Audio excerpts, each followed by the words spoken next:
Assalamualaikum warahmatullahi wabarakatuh. Kepada yang terhormat dosen penguji praktik uji kinerja, perkenalkan nama saya Devita Sari Fitriani, mahasiswa PPG dalam jabatan kategori 2 tahun 2022 di LPTK Universitas PGRI Madiun, jurusan bimbingan dan konseling, dengan nomor peserta PPG 2016994110810. Pada hari ini, Selasa 13 Desember 2022, saya akan melaksanakan praktik pembelajaran dalam rangka penilaian uji kinerja di unit kerja saya, SMKN 1 Duduk Sampean, Kabupaten Gresik, Provinsi Jawa Timur.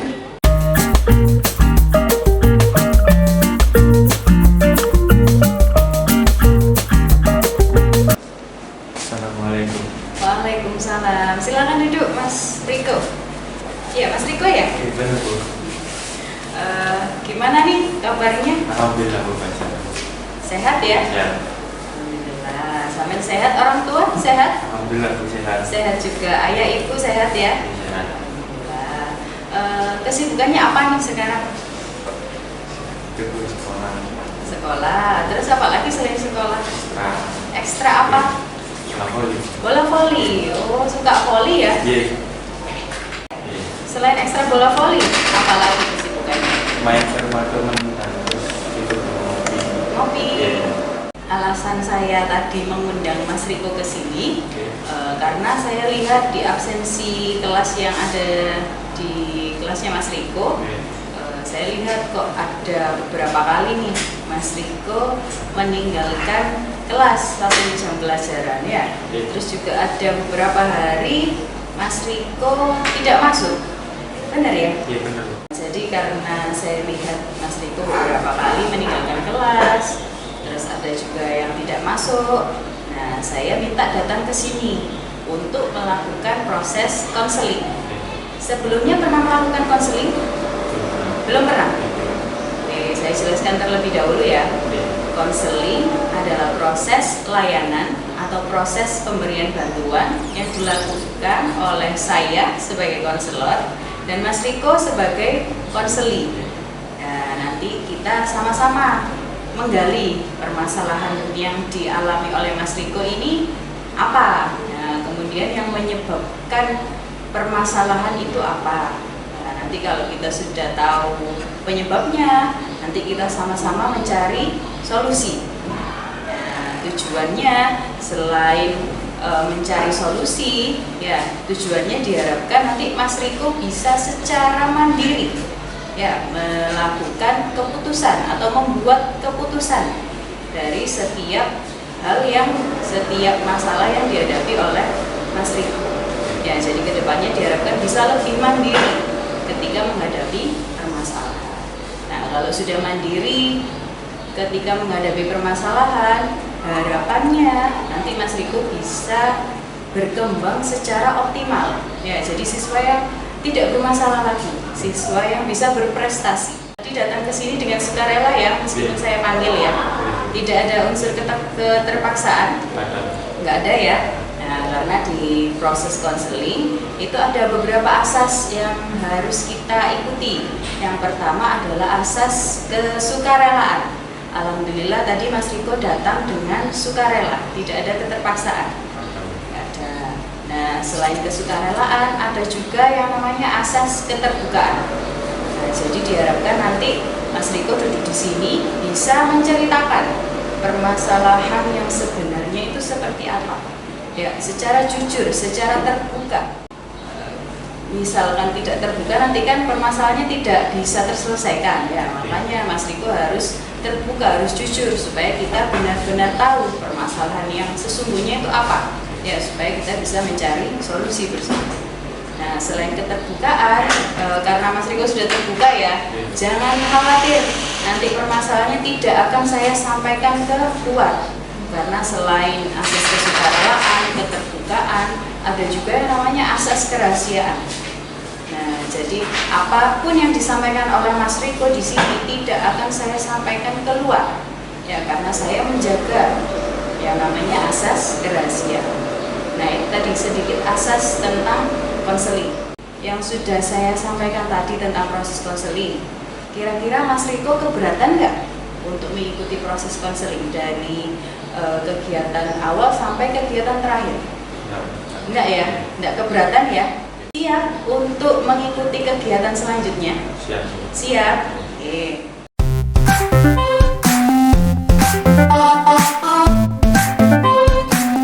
Tentang kebiasaan meninggalkan kelas. Meninggalkan kelas waktunya jam pelajaran itu dalam satu hari berapa jam? 2 sampai 3 jam. Itu sampai meninggalkan kelas itu ketika waktunya apa? Apa ada pelajaran tertentu yang sampean akhirnya malas terus keluar, atau ya sudah pokoknya ketika malas saya keluar gitu? Pelajaran yang tidak saya suka.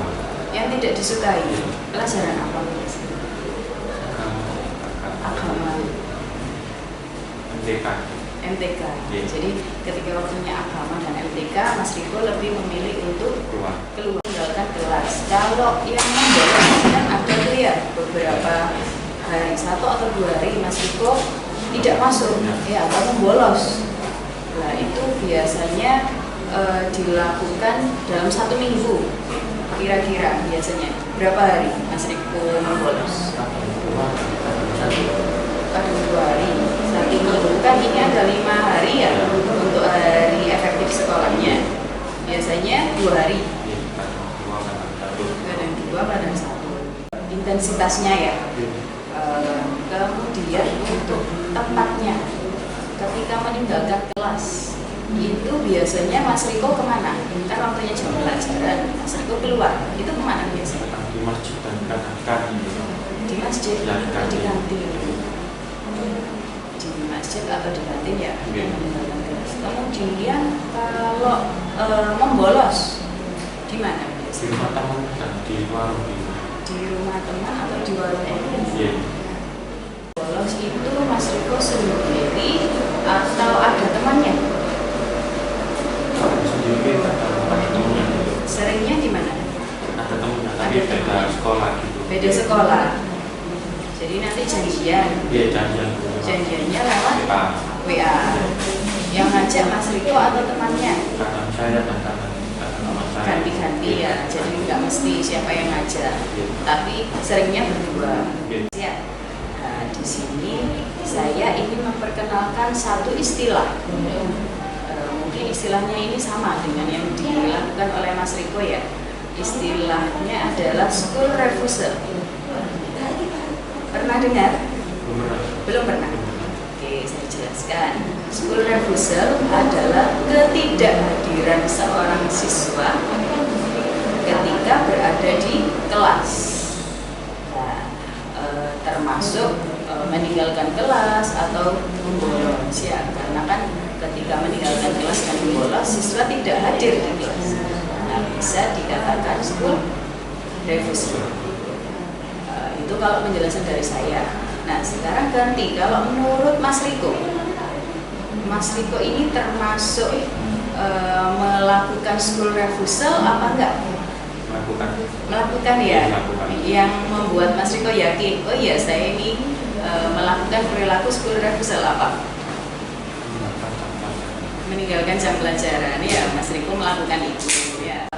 Itu tadi tentang school refusal.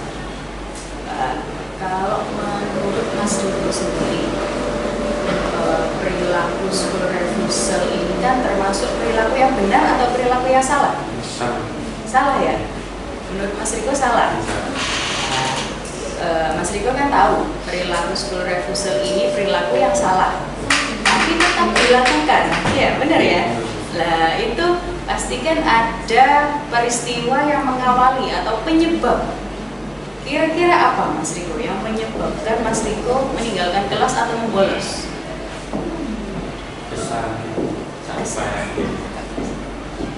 Capek terus moodnya enak. Nggak enak. Kesal, capek ya? Capek, terus waktu itu moodnya juga nggak enak. Oke, yang membuat Mas Riko capek itu apa? Mas Riko melakukan kegiatan apa sih? main Main, main, terus ekstra ekstranya setiap hari apa? tergantung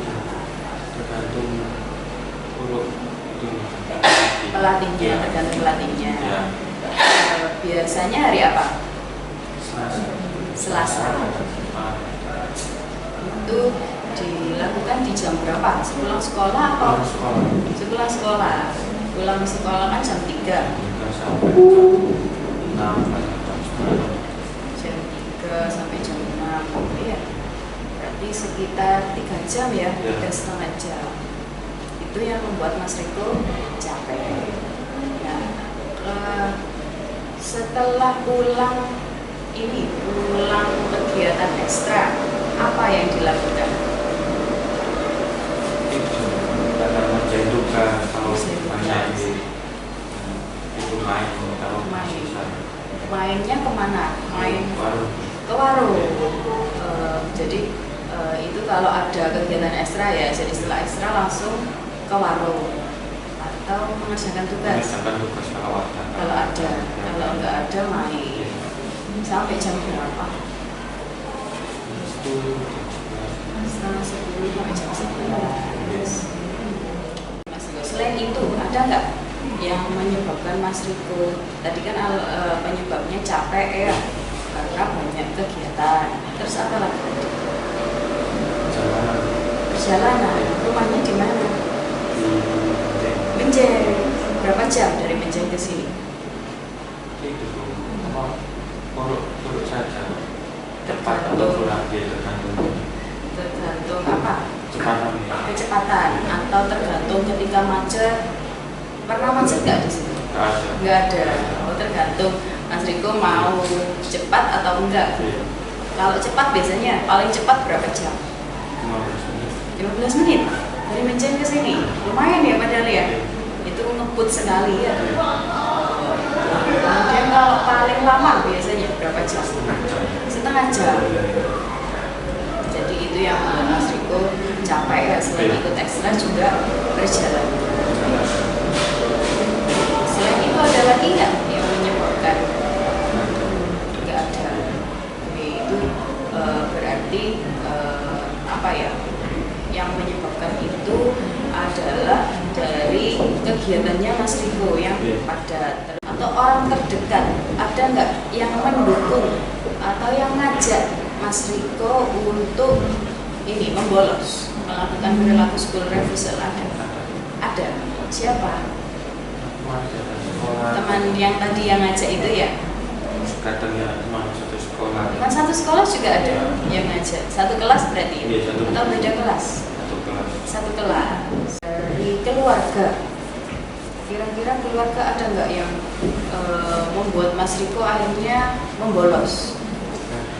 Nggak ada. ambil mensupport dan mendukung biar Mensupport dan mendukung untuk belajar belajar, bukan untuk membolos ya. bukan Ayah itu masih ada, masih perhatian ya. Jadi kalau masalah keluarga tidak ada. Tadi penyebab. Sekarang saya tanya, kalau dari dalam diri Mas Riko, ketika ada keinginan untuk membolos, kira-kira Mas Riko pernah nggak berpikir bahwa perilaku itu salah, harusnya tidak saya lakukan? Pernah, ya pernah ya. Jadi sebenarnya kontrol dirinya itu sudah ada. Ya, cuman kenapa kok tidak dituruti itu dari dalam dirinya, malah Mas Riko memilih untuk membolos atau meninggalkan kelas? karena itu apa namanya kadang kamu masuk kelas dan bolos Jadi kontrol dirinya sebenarnya sudah muncul tapi tidak dilakukan ya, karena lebih berat di malasnya ya sepertinya ya. Oke, itu tadi penyebab. Nah, misalkan nih perilaku membolosnya Mas Riko ini diterus-teruskan, kira-kira konsekuensi apa yang nanti akan Mas Riko dapatkan ketika Mas Riko terus-terusan membolos? Dikeluarkan dari sekolah ya. Ya mungkin nanti ada panggilan orang tua ya, kalau Mas Riko tidak berubah mungkin bisa apa terus sampai dikeluarkan. Ya sudah ada ya teman Mas Riko yang sampai dikeluarkan. Ya. Terus misalkan nih Mas Riko, misalkan saja Mas Riko berada di posisi siswa yang dikeluarkan, gimana itu? Misalnya itu kan orang tua jangan dikeluarkan gitu, buat nyekolah itu anaknya dikeluarkan Ya itu pikirannya. Kemudian kalau perasaannya gimana? Sakit hati ya, kecewa nggak? Ya kecewa, pasti kecewa. Kecewa ya, menyesal nggak kira-kira? Pasti Menyesal ya. Nah, itu tadi konsekuensi yang didapatkan ketika Mas Riko melakukan perilaku membolos secara terus-menerus. Kira-kira Mas Riko mau menerima konsekuensi itu? Nggak mau ya? Oke. Kalau tidak mau, berarti harus ada perilaku yang dirubah. Ya, benar nggak? Nah, kira-kira Mas Riko mau nggak untuk melakukan perubahan itu, atau ya sudah nggak apa-apa sih dikeluarkan saja? Pengen berubah lebih baik. Ya, oke.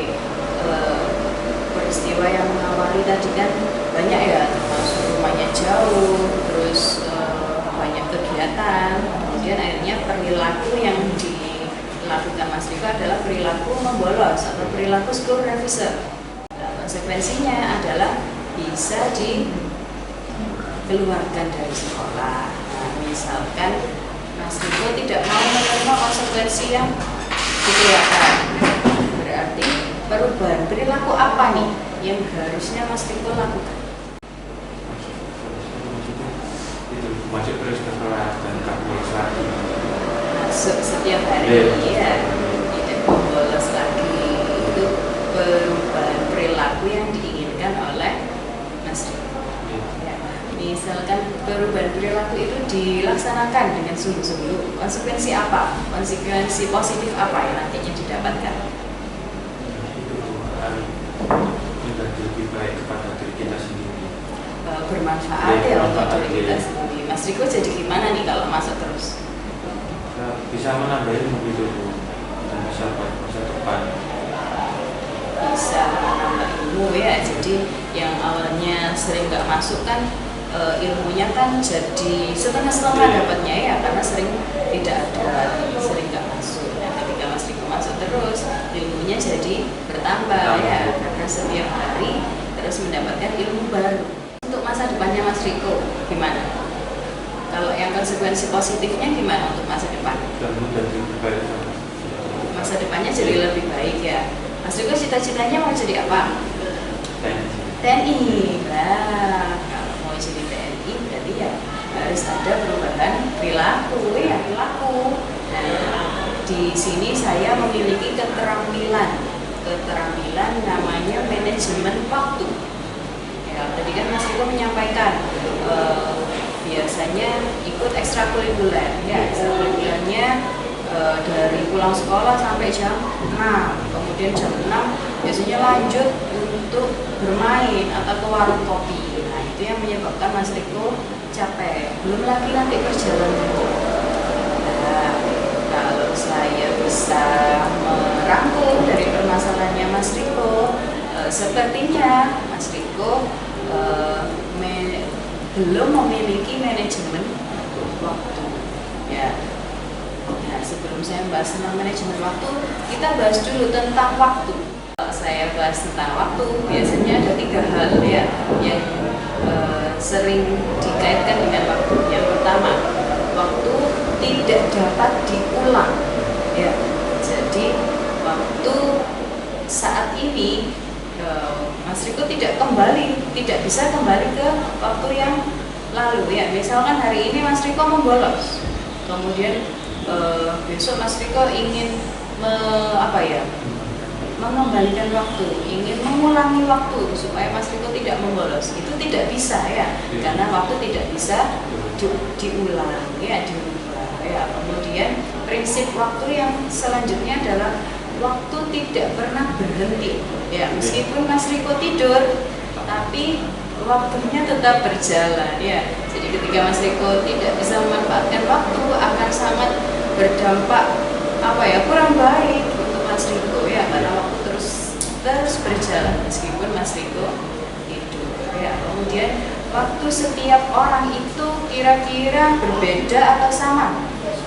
Sama ya, mau dia sukses, mau dia seorang pengusaha ya, meskipun dia banyak uang, dia tidak bisa membeli waktu ya.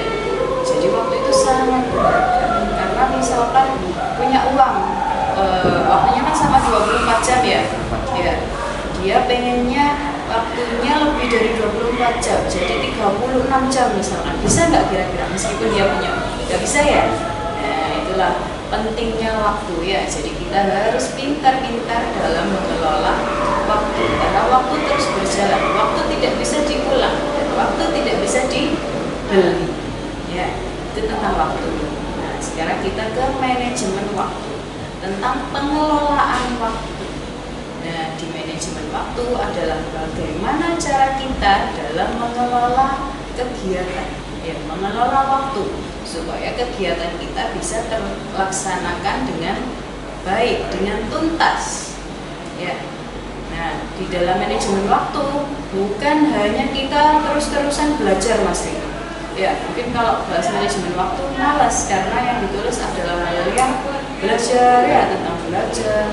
Nah, sebenarnya di manajemen waktu itu tidak hanya membahas tentang waktu di mana kita belajar, waktu di mana kita harus produktif. Nah, tapi di manajemen waktu kita bisa juga menambahkan hobi kita ya, kesenangan kita. Nah, tapi dengan pengelolaan waktu yang tepat ya, supaya kita tidak rugi, supaya kegiatan penting yang lain yang harusnya kita laksanakan tidak sampai terbengkalai. Ya, itu tentang manajemen waktu. Kalau menurut Mas Riko sendiri, selama ini Mas Riko sudah bisa memanfaatkan manajemen waktu atau belum? Belum. Nah, di sini saya ingin Mas Riko bisa memanfaatkan keterampilan manajemen waktu. Bersedia kira-kira? Bersedia. Nah, sekarang gini, di dalam manajemen waktu itu ada yang namanya prinsip kuadran waktu. Nah, kuadran waktu ini coba Mas Riko lihat. Di kuadran waktu ini ada kuadran 1, 2, 3, dan 4. Nah, di kuadran 1 ada kegiatan yang penting dan kegiatan yang tidak penting ya. Oke, gini dulu, saya bahas dulu tentang kegiatan ya. Kegiatan itu ada yang penting dan tidak penting. Kegiatan penting adalah kegiatan yang mendatangkan manfaat untuk diri kita ya. Itu kegiatan penting. Kalau tidak penting berarti kegiatannya tidak bermanfaat ya untuk diri kita. Kemudian selain penting dan tidak penting, ada juga kegiatan yang mendesak dan tidak mendesak. Kegiatan mendesak berarti harus segera dilaksanakan ya, tidak bisa ditunda-tunda. Contohnya apa kalau kegiatan yang mendesak? Mengerjakan tugas ya, sholat termasuk mendesak enggak ya? Tidak bisa ditunda-tunda ya. Selain mendesak ada juga kegiatan yang tidak mendesak ya. Kalau mendesak harus dilaksanakan, kalau tidak mendesak gimana?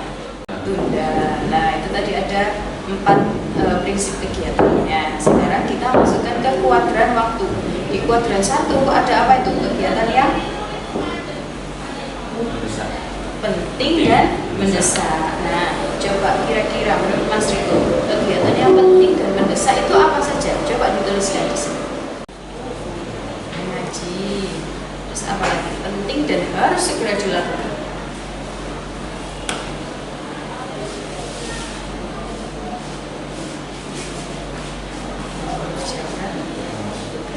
Oke, Mas Riko tadi sudah menuliskan jadwal kegiatan sehari-hari. Ya, sekarang coba di hari ketika Mas Riko melakukan kegiatan ekstra, coba ditulis jadwal yang dilakukan dari jam berapa sampai jam berapa, itu apa yang dilakukan. Nah, jadwal keseharian ya, coba dituliskan Mas Riko di sini. Hari Selasa, mulai dari jam berapa? Bangun jam berapa Mas Riko?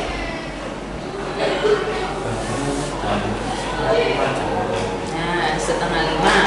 Anggap saja setengah 5 ya. Kemudian bangun itu ngapain? Coba jam setengah 5, coba ditulis dulu. Jam setengah 5 berarti 4.30 ya. 4.30 aktivitasnya apa? Tulis di sini. 4.30 aktivitasnya apa? Kegiatan belajar dia. Jam 18.45 18.45 sampai jam 7.15. 7.15. Jadi 18.45 sampai coba ditulis 18.45 sampai di bawahnya nggak apa-apa.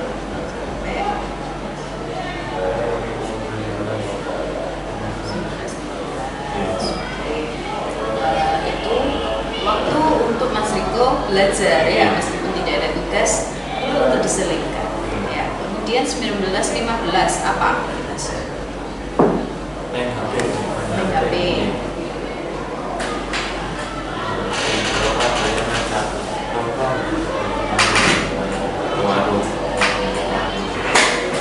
Jadi setelah itu langsung pergi ke warung kopi. Kira-kira ke warung kopi kalau dulu yang awalnya dari jam 11 ya, pulangnya jam 11 ya, paling lama jam 11. Kira-kira Mas Riko baiknya sekarang kan Mas Riko mau melakukan perubahan perilaku ya, supaya tidak capek, supaya lebih semangat ketika sekolah. Nah, baiknya menurut Mas Riko jam berapa pulang dari warung kopi? Setengah 10. Setengah 10. Nah, coba ditulis. Yang awalnya jam 11 ya, sekarang dirubah jadi jam setengah 10 saja. Sebagai bentuk perubahan perilaku ya. Kemudian setengah 10 itu apa aktivitas selanjutnya? Aktivitasnya cuci kaki, cuci tangan, kemudian apa? Tidur ya, istirahat. Jam berapa harusnya istirahat? 9.45 harus sudah istirahat ya. Coba ditulis di situ. Tidur ya. Yang awalnya dulu jam 11 baru mau pulang di warung kopi. Nah, sekarang sudah harus ada perubahan ya, karena Mas Riko tidak mau menerima konsekuensi yang negatif ya. Konsekuensi negatif tadi apa Mas Riko? Dikeluarkan. Nah, supaya tidak sampai dikeluarkan, nah, Mas Riko harus melakukan perubahan perilaku. Perubahan perilakunya yaitu menggunakan manajemen waktu. Nah, manajemen waktu yang awalnya istirahatnya malam sekali, ya sekarang lebih sore ya. Harusnya jam berapa ini? 21.45 ya Mas Riko harus sudah istirahat. Ya, itu tadi perubahan perilaku yang akan dilakukan oleh Mas Riko.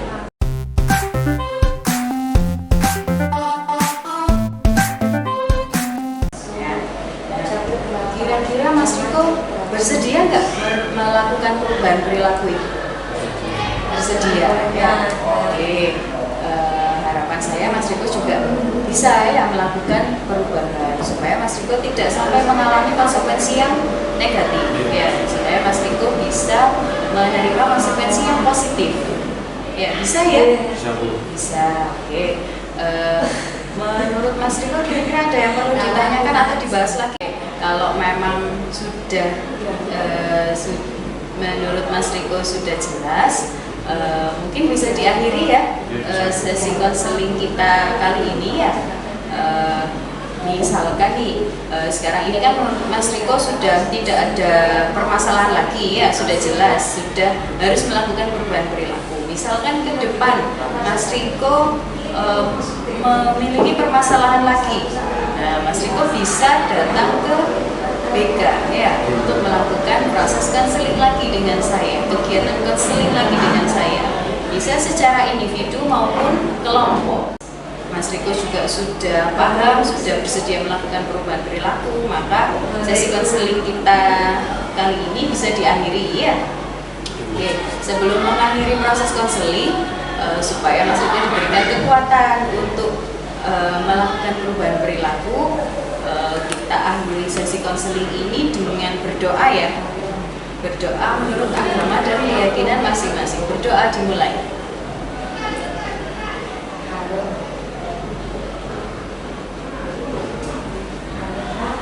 Berdoa selesai. Oke. Karena sudah selesai, saya ucapkan terima kasih karena Mas Riko sudah bersedia untuk melakukan proses konseling. Ya, saya akhiri. Assalamualaikum warahmatullahi wabarakatuh.